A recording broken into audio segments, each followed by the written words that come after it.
बिस्मिल्लाहिर्रहमानिर्रहीम। अस्सलामुअलैकुम दोस्तों आज मैं आपको नेटफ्लिक्स के एक मशहूर सीजन मनी हाइस्ट के एपिसोड 1 के बारे में बताऊंगा। ये कहानी शुरू होती है एक लड़की से जिसका सीक्रेट नाम होता है टोक्यो, और हम देखते हैं कि टोक्यो एक बुरे सपने से जागती है। तभी उसे टीवी पर एक न्यूज नजर आती है और साथ ही वो अपना इंट्रोडक्शन भी दे रही होती है। साथ ही वो ये भी बताती है कि उसका पार्टनर जिससे वो बेहद प्यार करती थी, उन दोनों ने मिलकर आज तक 15 बार डकैती की, मगर लास्ट डकैती में उसका पार्टनर बहुत बुरी तरह मारा जाता है। लेकिन टोक्यो जैसे तैसे करके वहां से बच जाती है। टोक्यो के ऊपर एक डकैती और साथ ही में एक मर्डर का केस भी है, जिसकी वजह से वो पुलिस से बचकर भाग रही है। अगर टोक्यो इस मोमेंट पे पकड़ी गई तो 20 साल तक सजा हो जाएगी। इस वजह से वो एक जगह से दूसरी जगह छुपते हुए भाग रही थी। टोक्यो इस बात को अच्छे से जान गई थी, पुलिस उसे किसी वक्त भी ढूंढ सकती है। इसलिए वो आखिरी बार अपनी माँ को कॉल करती है, तसल्ली देती है कि वो बिल्कुल ठीक है। फिर उसकी माँ उसे कहती है कि क्या तुम मुझसे मिलने नहीं आओगी। टोक्यो अपनी माँ से कहती है कि हाँ वो जरूर मिलने आएगी, और फिर वो दोनों एक जगह डिसाइड करते हैं। टोक्यो फोन बूथ से निकल जाती है अपनी माँ से मिलने के लिए, लेकिन रास्ते में एक इंसान लाल गाड़ी में उसका रास्ता रोकता है। टोक्यो समझती है कि वो पुलिस वाला है, लेकिन ऐसा नहीं था, वो था प्रोफेसर टोक्यो को कहता है कि उसके पास टोक्यो के लिए एक ऑफर है। टोक्यो प्रोफेसर की बातों को ध्यान नहीं देती और आगे बढ़ जाती है, लेकिन प्रोफेसर फिर उसका रास्ता रोकता है और उसे सच्चाई बताता है। जिस जगह पे तुम जा रही हो वहाँ ऑलरेडी पुलिस मौजूद है, और उसे कुछ तस्वीरें दिखाता है जो टोक्यो के घर के बाहर की होती है, जहाँ हर जगह टोक्यो को मारने की तैयारी हो गई होती है। प्रोफेसर उसे कहता है कि वो उसके साथ मिल जाए, क्योंकि प्रोफेसर एक बड़ी चोरी का प्लान कर रहा होता है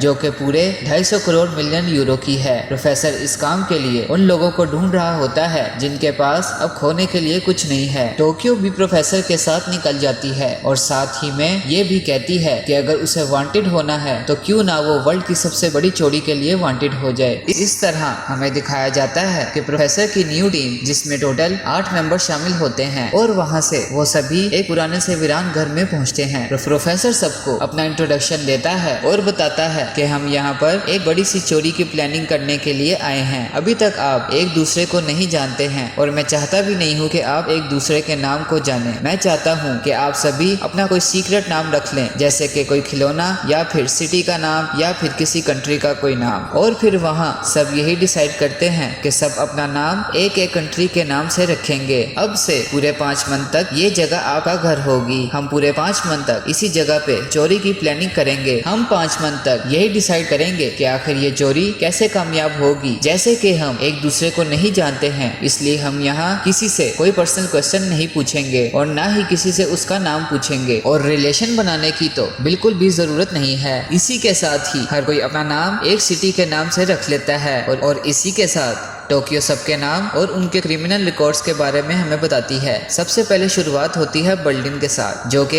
चोरी का इंचार्ज होगा। इसके ऊपर टोटल 27 चोरियों का इल्जाम लगा है। इसके बाद बारी आती है मोर्को की। मोर्को जो कि एक खादान में काम करता था, इस पर इल्जाम आता है कि इसने काफी सारी ज्वेलरी शॉप और बैंक्स को टनल के जरिए लूटा है।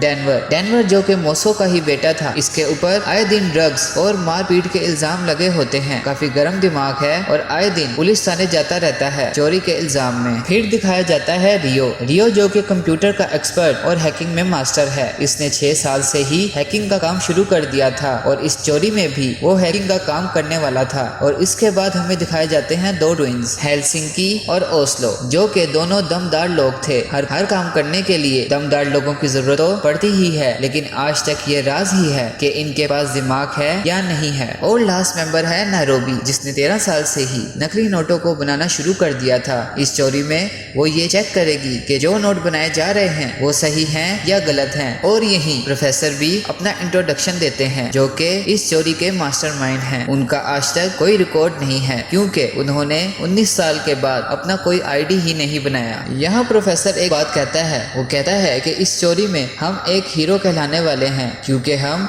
यहाँ पर किसी पब्लिक का पैसा नहीं बल्कि वो पैसा चुराने वाले हैं जिस पर किसी का कोई हक नहीं है। अगले सीन में हमें दिखाया जाता है कि चोरी की स्टार्टिंग हो चुकी है। सभी लोग इस जगह पर पहुँचते हैं जहाँ उन्हें जरूरी हथियार और जरूरी कॉस्ट्यूम मिलते हैं। वो सभी गाड़ी में बैठकर एक जगह के लिए निकल जाते हैं। ये वो जगह होती है जहाँ पर रॉयल मिंट के लिए नोट बनाने के लिए कागज के बंडल को ले जाया जाता था। तभी वहाँ पे हेलसिंकी उस रोड पर एक डाइवर्जन का बोर्ड लगा देता है और उनका रास्ता रोक लेता है और तभी वहाँ पर पुलिस वाले और ड्राइवर को रोककर उसके पूरे ट्रक अपने कब्जे में ले लिया जाता है। पकड़े हुए लोगों को उस ट्रक के अंदर और साथ ही अपनी पूरी टीम को गन्स के साथ ट्रक के पीछे बिठा दिया जाता है। वहाँ बर्लिन पुलिस को गाड़ी में उनके साथ जाता है। टीम को अलग-अलग करने का रीजन ये था कि पूरी जगह पर एक ही बार हमला कर सकें। यहाँ पर हमें दिखाया जाता है कि रॉयल मिंट पर एक स्कूल बस आके रुकी है। उसमें काफी बच्चे रॉयल मिंट पर विजिट करने के लिए आते हैं। जिस वक्त चोरी की पूरी टीम और बच्चे रॉयल मिंट में घुस रहे होते हैं, वहीं दूसरी तरफ हमें दिखाया जाता है कि रॉयल मिंट के कुछ एम्प्लॉय, जिनमें से एक का नाम मोनिका है, जो अपने बॉस से बात कर रही होती है और उसे बताती है कि मैं प्रेग्नेंट हूँ और उसका बॉस उसे कहता है कि मेरी खुद की भी एक फैमिली है और मेरे 3 बच्चे हैं। मैं तुम्हारे इस बच्चे से खुश नहीं हूँ, अगर तुम चाहो तो इस बच्चे को गिरा दो। वो दोनों अभी बात कर ही रहे होते हैं तो वहाँ पर हाइस की टीम घुस जाती है और गोलीबारी करके वहाँ पर अफरा तफरी मचा देती है, जिस वजह से हर कोई डर जाता है और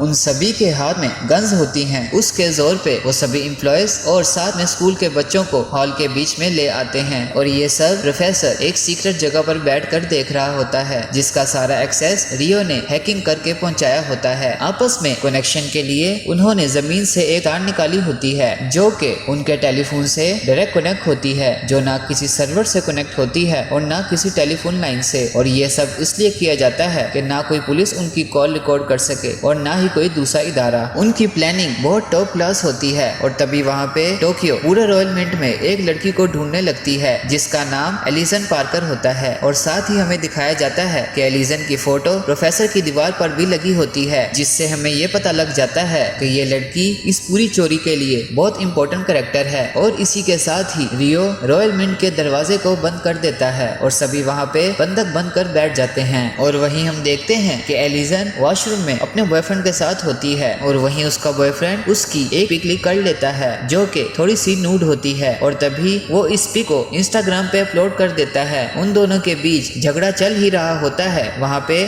टोक्यो पहुँच जाती है और ये इन दोनों को पकड़कर हॉल के बीच में ले आती है और जब वहाँ पर सारे होस्टेजेस एक साथ मौजूद होते हैं तभी वहाँ पे बर्लिन अपने फेस से अपना मास्क हटाकर उन सबको अपना इंट्रोडक्शन देता है और बताता है कि वो यहाँ का मेन इंचार्ज है। आप सभी लोगों को डरने की जरूरत नहीं है, आप बस हमारे साथ कोऑपरेट करें, हम भी आपके साथ कोऑपरेट करेंगे। उस वक्त तमाम होस्टेजेस की आंखों पर पट्टी लगा दी जाती है और रियो आकर उन सभी के नाम और मोबाइल की एक लिस्ट तैयार करता है। और वहीं दूसरी तरफ हमें दिखाया जाता है कि मॉस्को और डेनवर जो रॉयल मिंट की एक बड़ी सी तिजोरी अपनी चालाकी के साथ खोलने में कामयाब हो जाते हैं। तिजोरी खुलते ही उन्हें काफी सारा पैसा नजर आता है, जिसे देखकर डेनवर पागल हो जाता है। वो उन नोटों के ऊपर सोता है और अपने बाप को कहता है कि अगर हमें ये पैसा मिल जाए तो हमारी लाइफ क्या से क्या हो जाएगी। और मॉस्को उसे कहता है कि ये सारा काम जो हमने किया है ये तेरे और मेरे टैलेंट की वजह से नहीं बल्कि उस मास्टरमाइंड प्रोफेसर की वजह से हुआ है। इसके अंदर उसका माइंड है और उसकी प्रैक्टिस लगी है, हमें उसके साथ धोखा नहीं करना चाहिए, इसलिए जो प्लान के मुताबिक डिसाइड हुआ है उसी काम के ऊपर लग जा। वहीं पर हमें दिखाई देता है कि दीवार पर सभी होस्टेजेस के मोबाइल को लगा दिया जाता है और टोक्यो और रियो की बातें करना दिखाई देता है। इन बातों में वो अपने फ्लैशबैक में चले जाते हैं जहाँ पर हमें चोरी की एक रात पहले की कहानी दिखाई देती है, जहाँ पर रियो टोक्यो के कमरे में आता है और साथ ही अपने गले से एक चेन निकाल कर टोक्यो को देता है और बताता है कि इसके अंदर मेरा असली नाम लिखा हुआ है। और इसी के साथ हमें ये भी पता लग जाता है कि प्रोफेसर का एक रूल तोड़ा जा चुका है, क्योंकि प्रोफेसर ने कहा था कि कोई भी एक दूसरे के साथ रिलेशन नहीं बनाएगा। और साथ ही हमें इन दोनों की लव स्टोरी भी नजर आती है। यहाँ पर सीन जाता है टोक्यो, बर्लिन, नायरोबी और रियो पर, जो के बंदूक लेकर दरवाजे के सामने खड़े हैं और वो खोल देते हैं सामने का गेट, जिससे पुलिस उन पर हमला करने लगती है। ये भी इनके प्लान होता है। प्रोफेसर के मुताबिक मुताबिक इन्होंने बाहर जाना है, पैसों से भरा बैग रखना है, जमीन पर फायरिंग करनी है और इसके बाद अंदर आकर दरवाजा बंद कर लेना है। पुलिस को लगेगा कि ये आम चोर हैं जो कि सिर्फ पैसों के लिए आए हैं, जो कि हमारे जाल में फंस चुके हैं। इनकी ये ट्रिक इनके फ्यूचर प्लान में इनके काम आएगी, क्योंकि इनका असल प्लान तो कुछ और ही है। लेकिन इस प्लान में थोड़ी गड़बड़ हो जाती है। जब वहाँ पर फायरिंग हो रही होती है तो उसमें से एक गोली रियो के कान पर लग जाती है, जिससे रियो के कान से खून निकल आता है और वो गिर जाता है। उसके जवाब में वहाँ पर टोक्यो भी फायरिंग करती है और इस वजह से उनका काफी काम बिगड़ जाता है और वो रियो को वापस रॉयल मिंट के अंदर ले आते हैं और इसी लड़ाई में एक पुलिस वाले को भी गोली लग जाती है। वहीं हम देखते हैं कि पूरी हाइस्ट टीम रॉयल मिंट के अंदर वापस आ जाती है और बाहर पुलिस अपने बैकअप के लिए स्वाट टीम को कॉल कर रही होती है और रॉयल मिंट के बाहर पैसों से भरा हुआ बैग में पैसे अब रॉयल मिंट की दीवारों तक उड़ रहे होते हैं। दोस्तों यहीं पे ये पहला एपिसोड खत्म होता है। दोस्तों ये पहला एपिसोड आपको कैसा लगा प्लीज मुझे लाइक और कमेंट करके जरूर बताइएगा। इस सीजन का दूसरा एपिसोड भी मैं जल्द ही अपने चैनल पे अपलोड करूंगा। तब तक के लिए अल्लाह हाफिज।